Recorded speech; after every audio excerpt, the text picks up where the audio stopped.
All right, welcome, everybody, to the Baseball Odds Watch podcast. Welcome back, I should say. Um, Got to make sure that we are live on our streaming partners. It gets weird. Like sometimes it just doesn't go. Um, it's like a weird thing that you got to do. You kind of got to press go live on both platforms. All right, now we're live. Here we go. Welcome back, everybody, to the Baseball Odds Watch podcast. I'm here, Eddie Virgil, with you as always. Chris Gambino's not joining us today just because I didn't coordinate. That's kind of on me. So if Chris pops his head in on the live, we'll make sure to shout him out. Um, it's rivalry weekend, which I don't know if it really means anything to anybody, but MLB has heavily promoted this weekend as rivalry weekend. I'm not into it. Maybe I'm the only one, but this isn't rivalry baseball. These aren't the MLB rivalries. Like MLB's got real rivalries between teams, and none of those teams are playing each other.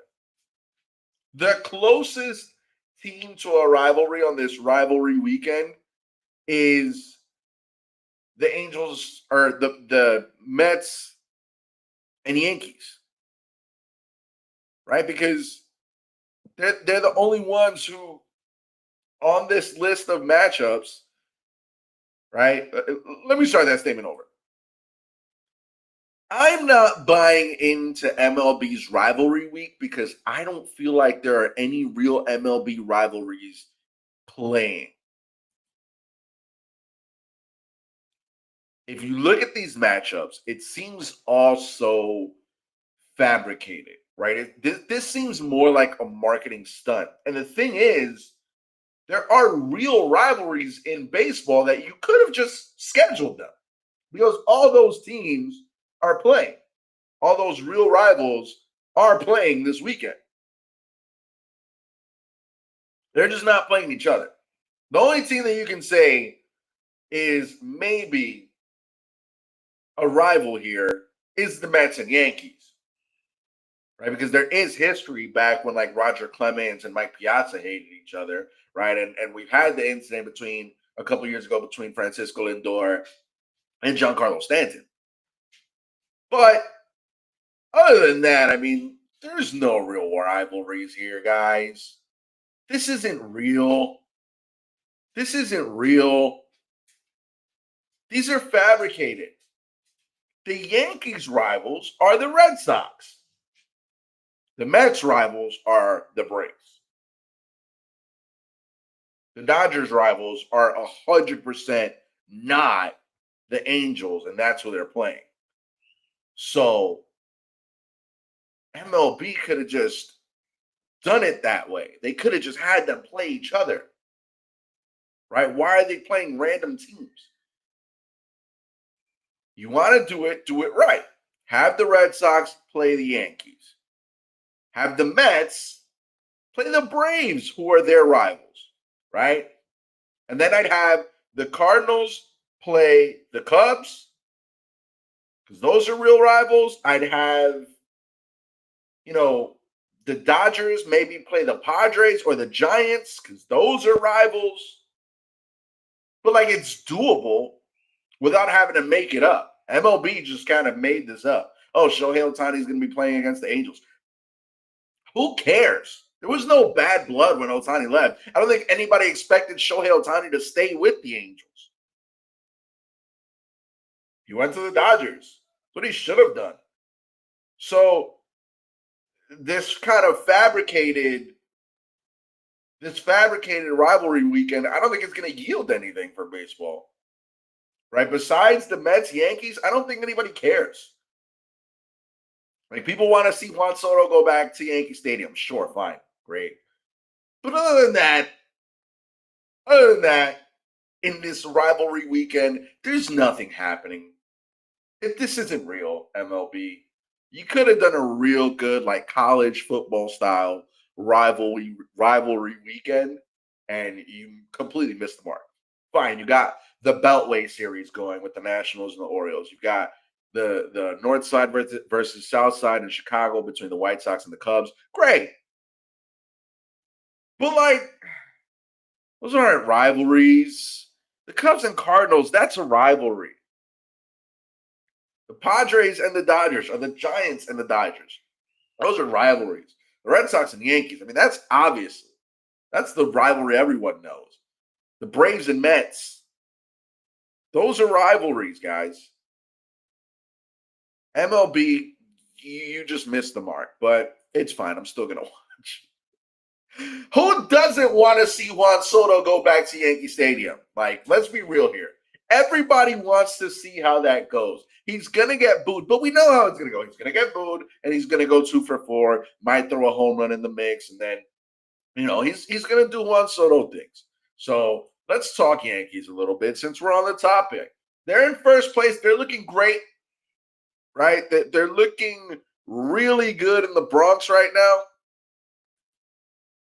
But this is so right now. Like it feels like watching the Yankees is watching a bubble just grow and grow, and it's gonna burst at some point because the Yankees are great, right? Right now, minus 240 favorites to win the AL East. They're in that top 10 or top 5, I should say, in World Series odds. I want to say they're second favorite still. Yep, plus 700 is crazy for a second favorite.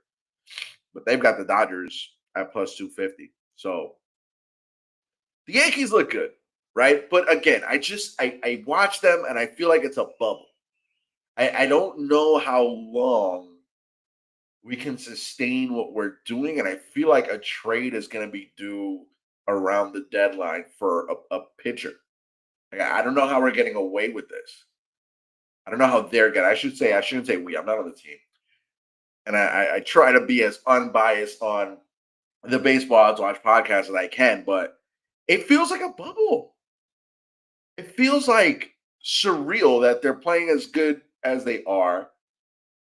I mean, they're running roughshod through really good teams, the Mariners, right? The Padres. They're beating everybody. But I think the turning point will be what it always is, which is why I kind of got a little mad about that rivalry weekend thing, because the turning point always is a series with the Red Sox and seeing how the Yankees do then. And if we lose that series, we're going to spiral a bit. If they win, I might have to buy in a little harder on these Yankees. It's hard to see them win a championship. It's hard envisioning a championship with no Garrett Cole, but I guess it's doable.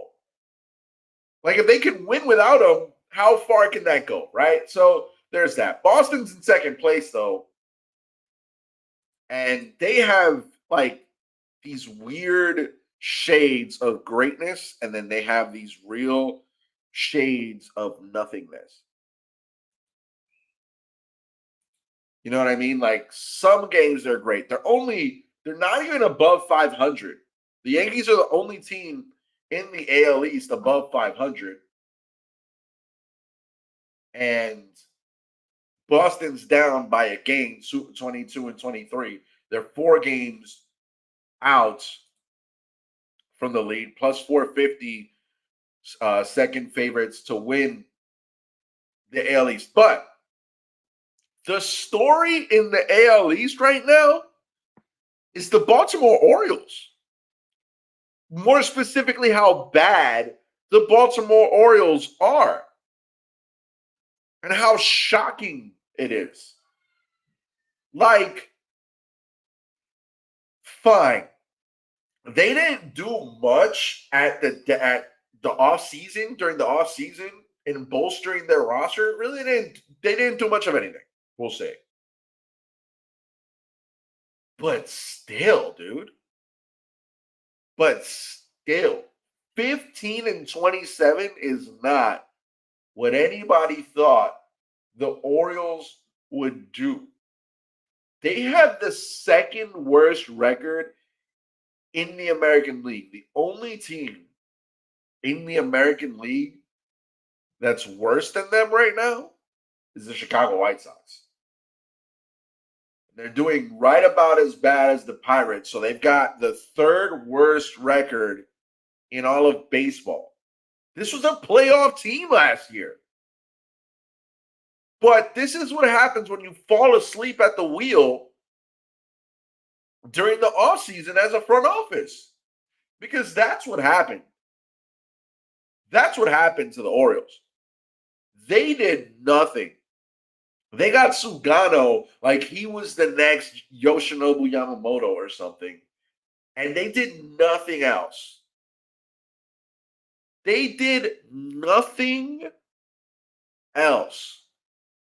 And they're paying for it.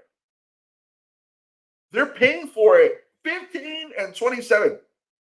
There's no coming back in the American League East from 15-27 this season. Like, that's it. Adley Rutschman got off to a great start, but that's it. Shout out to everybody that's like popped in and out of the TikTok live, by the way. I whatever. Keep coming. This is awful. This is awful in Baltimore. And if you're an Orioles fan, you should be calling for heads because you guys have a new ownership group down there. You guys should be really good, and you're really bad. You're the worst team. You're the worst team in the American League East right now. The AL Central, though, there is some really good baseball being played in the American League Central. That is one of the funnest divisions to watch right now. The Tigers, those gritty Tigers. They're not the same gritty Tigers as last year where they were kind of plug and playing pitchers, right? Where Reese Olson would come in the second inning, which he did it the other day, by the way. But this is not that same team. You got the Cy Young winner, Tarek Skubal, dominating teams. It's rare to see him get hit. And then you've got the Twins surging right now. Surging. And they're the fourth place team in the Central. Fourth. And then you got the Royals, who at any point in time are going to look like the best team in baseball. Cole Reagans is pitching for them tonight, Friday, the 16th. So they're going to look really good against the Cardinals, who are also surging. We'll get to that. And then there's the Guardians, who are still holding on to like the near top, right? The second place team in the Central, 25-18. I don't know at what point that bubble's going to burst as well, but it's going to. They just don't have it to sustain it. But they're another like hustly team. But that's the Tigers division, man. And it's so fun to see, especially after last year when they were like this team that sort of came out of nowhere and then like were gritty and crawled and ran for every single run and win. And now they're just out here dominating, beating up on the guys. I mean, it's crazy. It's crazy. I love it, though. I love it. I love what's become of the AL Central. Even with the White Sox in that division, that's the best division in all of baseball right now. Only the White Sox are below 500 in that division. That's it. They're the only team that doesn't have a winning record. Just the White Sox. That's awesome, dude. What a division. And that's going to play out, right? Because I think the Tigers are going to run away with it. But with how weak the AL East is and how, like, kind of okay the AL West is, it's going to go like it did last year where we see a few teams come from the Central, the AL Central, and win wild card spots. That's going to be it. That's going to be it, dude. Shout out to everybody joining on TikTok. I've never done this before, so if you're joining me, I'm sorry if this is not like your thing, right? But this is baseball odds watch, baby. So let's talk NL Central because they're pretty dope too. What a division that's become. And before the season started, I called it for the Reds. Boy, was I wrong. Because, I mean, they're not out of it, but the Cubs are just so good. And the Cardinals are finally playing like the team that everyone thought they could beat. The Cardinals finally look scary. They finally look like a team to be messed around with. Hello, Antonio. They're finally like tough on teams. 24 and 20, they're in second place. They're only a game behind the Cubs. And the Cardinals are playing the Royals. The Cubs are playing the White Sox. So, I mean, those should be some easy wins for the Cubs. Although, I mean, we just saw the White Sox, I think, take 2 out of 3 from the Reds. So maybe the White Sox are a little tougher than they were last year. Good, finally. But it looked for a moment there like the Cubs were going to run away with the division. But the Cardinals are biting at their heels and playing like the team we thought they would be like 3 years ago, 2 years ago, last year. And I don't know what changed. I think it was the threat of like trading guys and getting rid of certain guys, right? Goldschmidt's not there anymore. They were supposed to trade Arenado in the offseason. All of a sudden, they didn't. But that division is a toss up now, right? And when you look at the odds, the Cubs are minus 290 favorites now, right? I know I have minus 340 on the restream here. That's an error. Plus 490 are the Cardinals, even though they're only 1 game back. So Vegas is saying like the Cubs are gonna run away with it. It's just a matter of time. But it's hard to say that that's what's going to happen now when you look at it. Only a game back. I don't know when they play each other. It's got to be soon. They go to Miami. They play the White Sox. The Cubs do. So, I mean, it's coming up for sure. Oh, wow. It's going to be a while, actually, now that I look at their schedule. Wow. They don't play each other until at least next month. All right, cool. Never mind. I'm wrong. But that's also like a chance for the Cubs to really take off with it. Miami and Chicago, those are some gimmies, hopefully, for the Cubs, if you're a Cubs fan. Now, the Cardinals, a game back, and then there's the Brewers in third place, 4 games back from the Cubs, 3 from the Cardinals. The Reds are a half game back from the Brewers. I don't know what happened in Cincinnati, dude. I know what happened in Milwaukee, and it's that the bubble burst. I keep saying bubble. The bubble burst in Milwaukee. I think I'm one of the few people that kind of knew. I think a lot of us knew that the Milwaukee thing was kind of a fluke, especially last year with nobody. But Woodruff should be coming back this year at some point. And that might help, but I think they're out of it. I think they're done. I think it's over for Milwaukee. Now, they're plus 900 to win the NL Central. If you want to make $90 6 months from now or whatever it is, 3 months from now, maybe. But I have my doubts on the Brewers. And then the Reds, like I really thought the Reds were going to do something. They're plus 1500 to win the NL Central. I don't think they do it, but it's possible. They're only 21 and 24. They're 4.5 back from the Cubs. I don't see the Cubs slowing down. It's not that I don't think the Reds can get it together.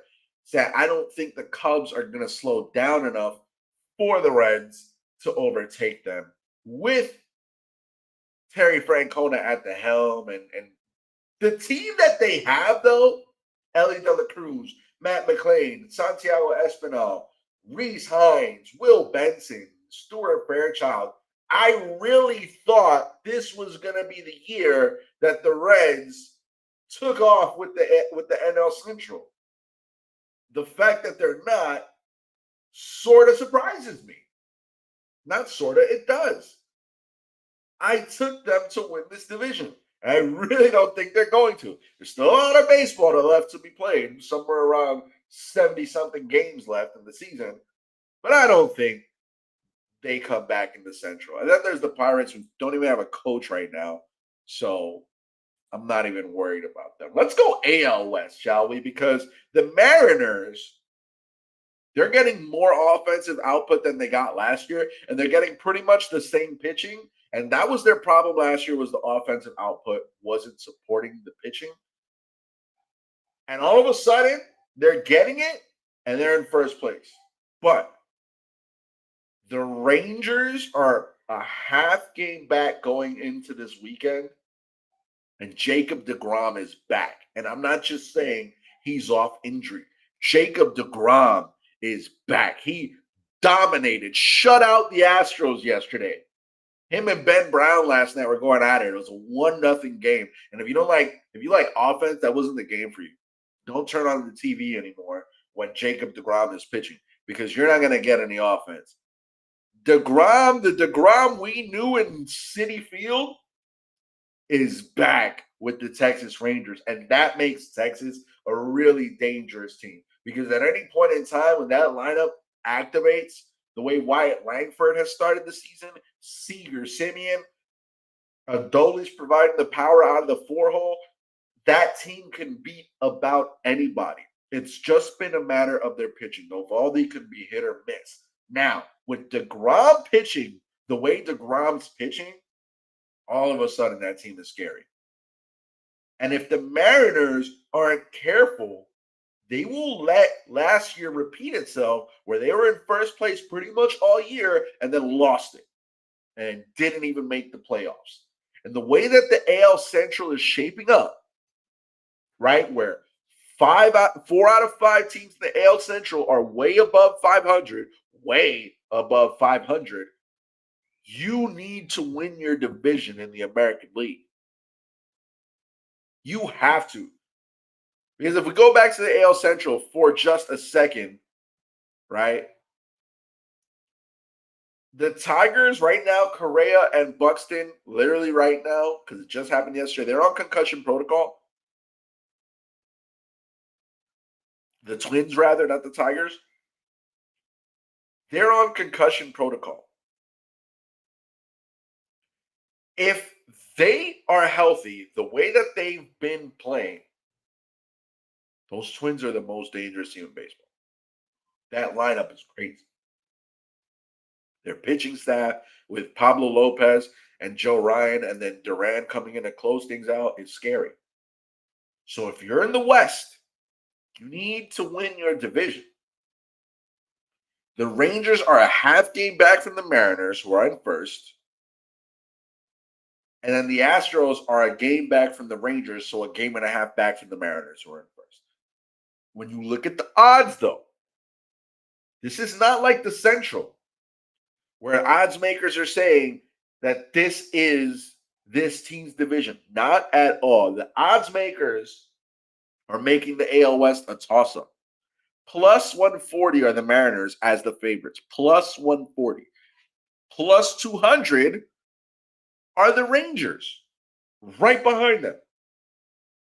And then behind the Rangers are the Astros at plus 230. And then there's a huge drop-off to the Athletics, and then an even bigger drop-off to the Angels. The Athletics aren't even that bad. They're at 500 ball, but they're really not in contention here. And right now, I mean, they could be. Because they're only a half game back from the Astros. So not a lot of love being shown to the Athletics when it comes to the odds makers. But those odds, those top three, the plus 140, the plus 200, the plus 230, the odds makers, just like I think everybody else, no one's sure about the AL West just yet. Like, the favorite's not even a real strong favorite at plus. When there's a plus for a divisional favorite, which I think right now, that's the only division that's got a plus divisional favorite, it is. That's such a toss-up, man. which also means that right now would be the time to put your money on one of these teams to win a division. So there's that. Now moving on to the NL West, which is always a story, right?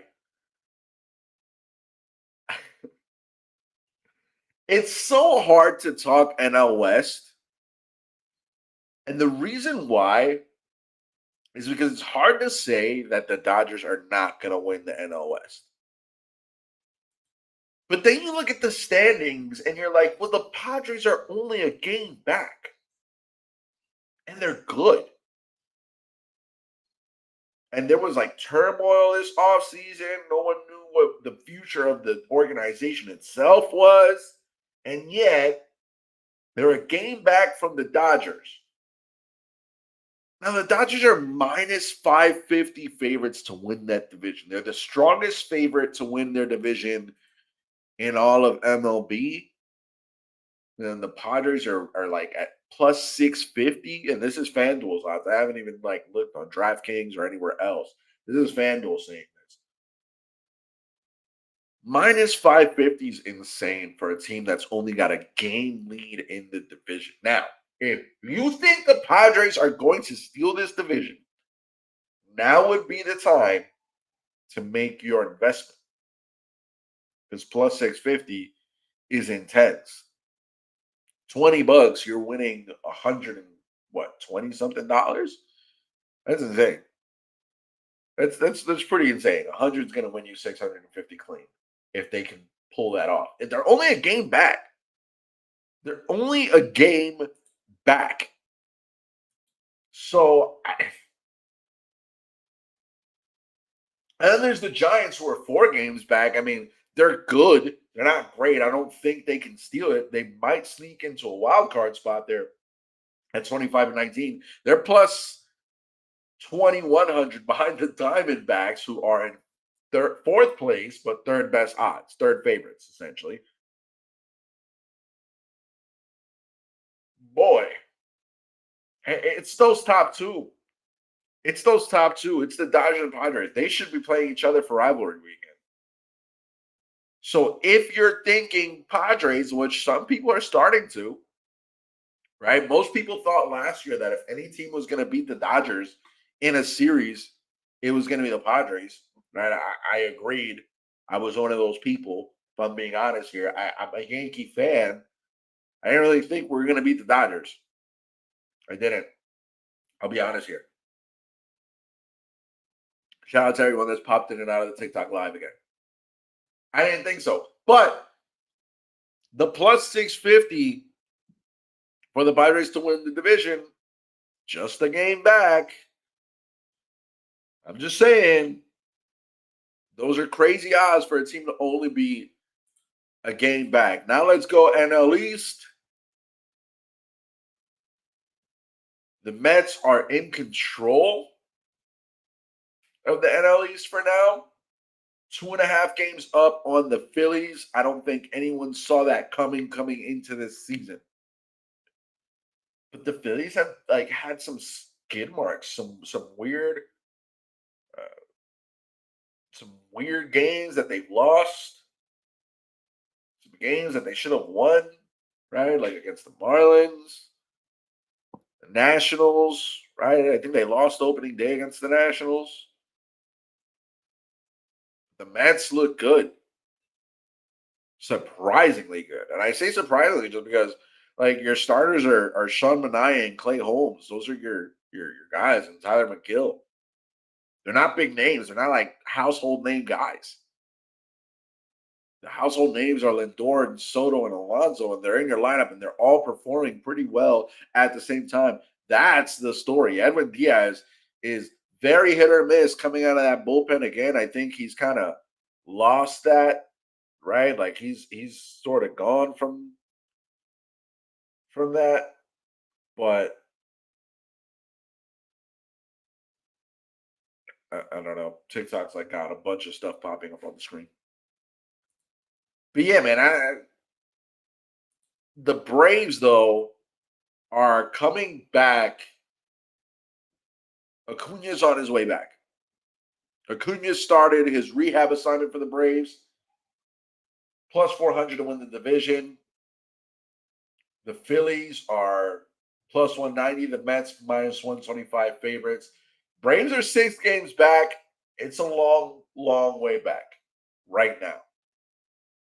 But I think if anybody can do it, it's the Braves, dude. If Acuna comes back good and then Strider comes back, that's the team. That team can really steal the division from the Mets. Like, there are a couple teams that can steal the divisions right now. The Cardinals, maybe.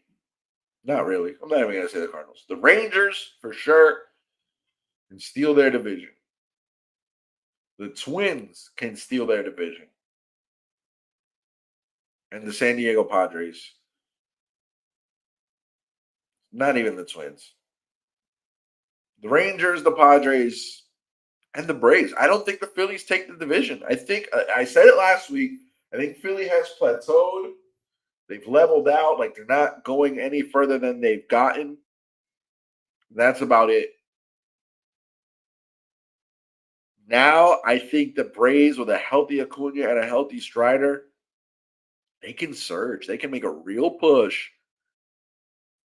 They've been the Mets boogeyman for years. Should that trend continue, they will upend this division. And they'll take it. And I think they might. Legitimately, I think they might. They were my pick in the preseason. They're still my pick now, the Atlanta Braves.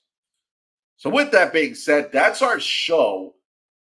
There's a lot of good baseball on this weekend. I mean, it's not real rivalries, but Royals are playing the Cardinals. Those are two surging teams, the third place Royals and the second place Cardinals in their respective divisions. Obviously, the Yankees and Mets, Juan Soto returning to Yankee Stadium as a Met. That's going to be prime television tonight. And the Mariners and Padres, two teams trying to take their respective divisions. And the Braves and Red Sox. Not really rivals anywhere in there, but rivalry weekend. Hell yeah. Watch some baseball. Thank you guys for tuning in. Thank you guys for joining the live on TikTok and Instagram, YouTube, everywhere that you guys have been live today.